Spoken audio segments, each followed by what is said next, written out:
घाव भरने का काम आरएसएस के पास नहीं।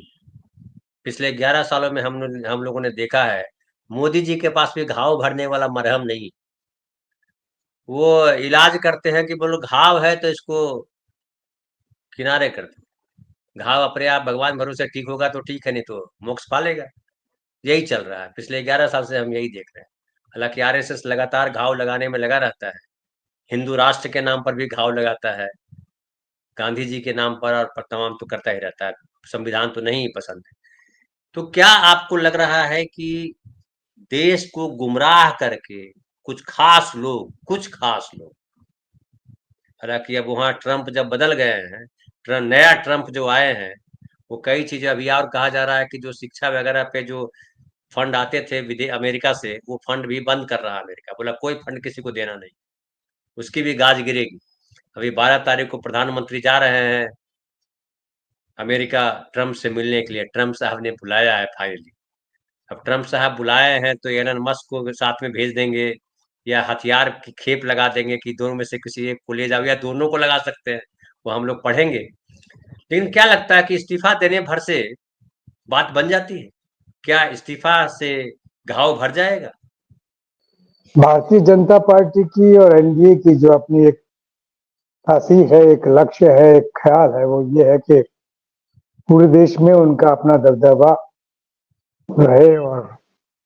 वो जो जिस विचारधारा से अपना अपना संबंध लेकर के चलते हैं, उस विचारधारा ने जो लक्ष्य बना रखा है,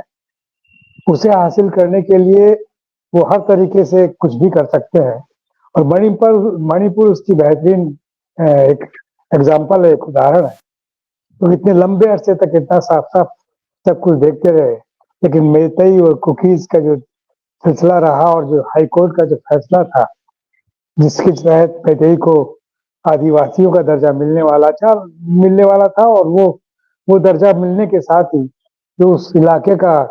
एक खास पैदावार है, अफीम का जो सिलसिला है, उस पर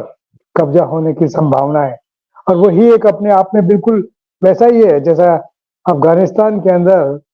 जो तालिबानों के या जो अलग अलग सरदारों के जो समूह हैं, जो अफीम की खेती के माध्यम से ही अपना दबदबा स्थापित करते रहे हैं, वो यहाँ पर मेतई उस स्थिति में थे, और उसको शायद जो भी कुछ केंद्र सरकार की निगाह में रहा, प्रधानमंत्री का न जाना कई सारे सवाल खड़े करता है, कई सारे संदेह पैदा करता है। उन संदेह में ये भी है, वहाँ नॉर्थ ईस्ट में जिनके माध्यम से वो घुसना चाहते हैं और अपने उसको स्थापित करना चाहते हैं, क्योंकि नॉर्थ ईस्ट में भारतीय जनता पार्टी का वैसे सिलसिला नहीं है।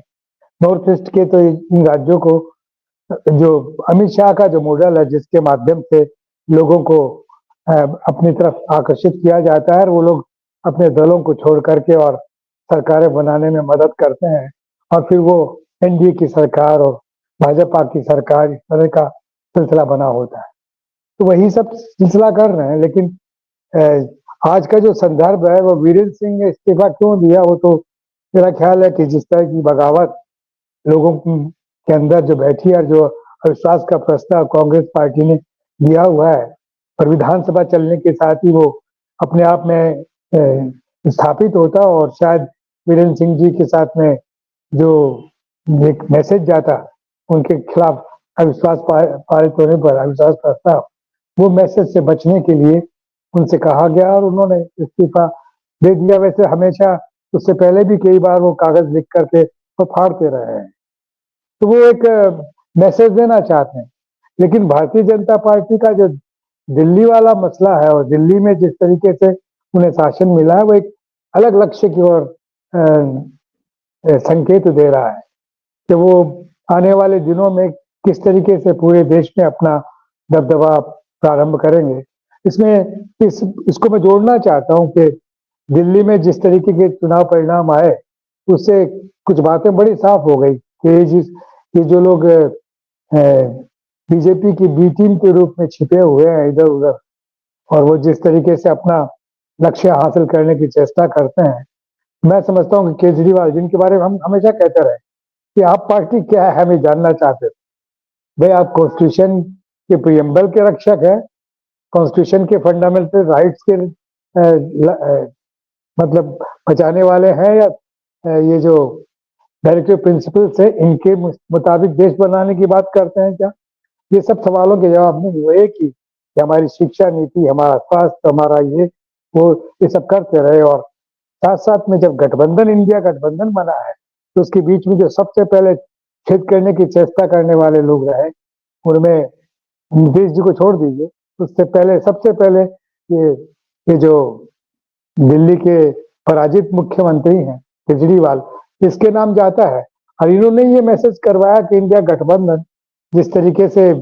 बनना चाहिए, काम करना चाहिए, वो नहीं कर रहा है, इसलिए ममता दीदी को ये दे दीजिए, या अखिलेश को ये दे दीजिए, या तेजस्वी को ये दे दीजिए। ये इस तरह की बातें करके एक विखंडन का एक प्रयास इन लोगों का रहा है, जो बड़ा लक्ष्य जो राहुल गांधी ने अपने यात्राओं के साथ में स्थापित किया, जो मुझे रुचिकर इस माने में लगता है कि दुनिया के इतिहास में आप देखिए कि फासिज्म जैसी ताकतों से लड़ने के लिए अगर कोई काम होता है तो यही होता है कि डेमोक्रेटिक फोर्सेस को एक जगह इकट्ठा कीजिए और उसके खिलाफ लड़िए, और अपने अपने जो एक महत्वाकांक्षाएं हैं उसमें नियंत्रण कीजिए और आगे बढ़िए। लेकिन ये जो मैंने नाम लिया केजरीवाल साहब, इनको तो रहा ही नहीं। इन्होंने पहले कांग्रेस को पंजाब में परास्त किया, फिर गुजरात में भी उसी तरीके की बात की, और फिर हरियाणा में भी यही सब किया, और बाकी जगह भी वो उसी तरीके से बढ़ने का सिलसिला करते हैं। और राहुल गांधी या कांग्रेस पार्टी या इंडिया गठबंधन के जो बड़े लोग हैं वो सब इन बातों को देखते रहे, तो शायद ये सब चलता रहता है। लेकिन मेरा ख्याल है कि जिस बेहूदगी के साथ में और जितने दुस्साहस के साथ में उन्होंने एक पोस्टर पब्लिश किया जिसमें भ्रष्टाचारों की लिस्ट के अंदर उन्होंने तीसरे नंबर पर राहुल गांधी को भी ठहरा दिया, इससे लगा कि इनका लक्ष्य वो नहीं है जिसके लिए ये समझा जाए कि साहब फासिज्म के खिलाफ या सांप्रदायिकता के खिलाफ या देश को बांटने वाली एक राजनीति है जिस अति राष्ट्रवाद के नाम पर, उसके खिलाफ कुछ सिलसिला है, तो वो उससे स्पष्ट हो गया कि इनका टोटल मिला के जो रुझान रहा है वो ये रहा है। और ये जो दिल्ली में जिस तरीके से कांग्रेस ने अपना वोट बैंक पुनः हासिल करने के लिए दोस्ताना तरीके से जो लड़ाई करना चाहते थे, उस दोस्ताना तरीके से लड़ाई की उन्होंने नंगा कर दिया और अपना स्वरूप सारा अलग से पेश कर दिया कि हम तो जितनी 70 सीटें हैं उन पे एक साथ वो आएंगे तो कांग्रेस भी मैदान पे होती। तो कांग्रेस का तो कुछ बिगड़ा नहीं, उसका परसेंटेज 4 से 6 हो गया, लेकिन इनकी पराजय तय हो गई।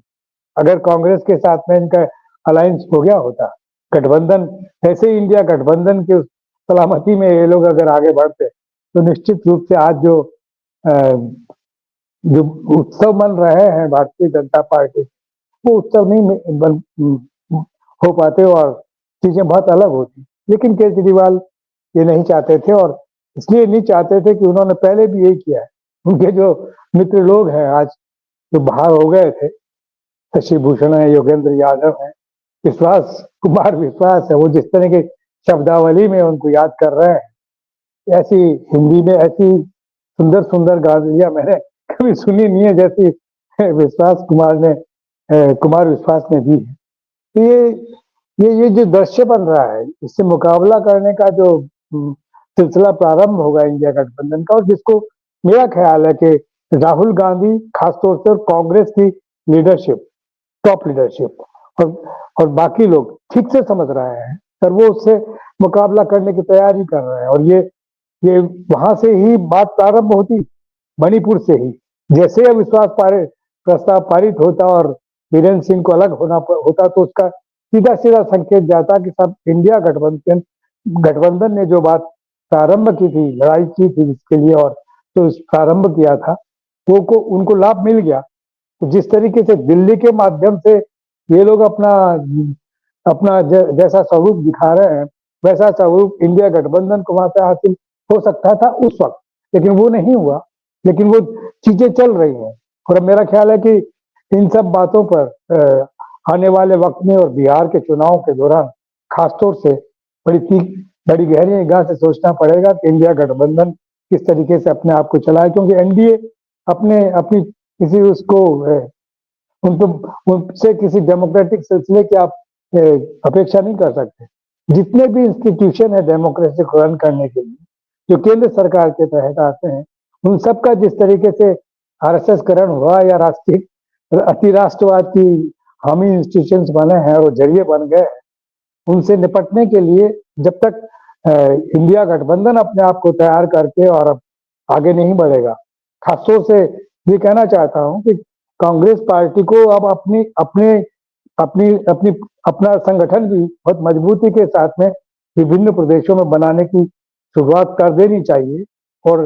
हानि लाभ को भी देखना चाहिए। साथ साथ में अपने सहयोगी साथी जो ऑनेस्टी से ईमानदारी से काम करने की बात करते हैं, उनके साथ में आगे चलना चाहिए। ये संकेत है दिल्ली के चुनावों का, और साथ साथ में जो कुछ मणिपुर पे हुआ है उसको जोड़ करके आप देखें तो ये बातें बड़ी साफ साफ नजर आती हैं। जी।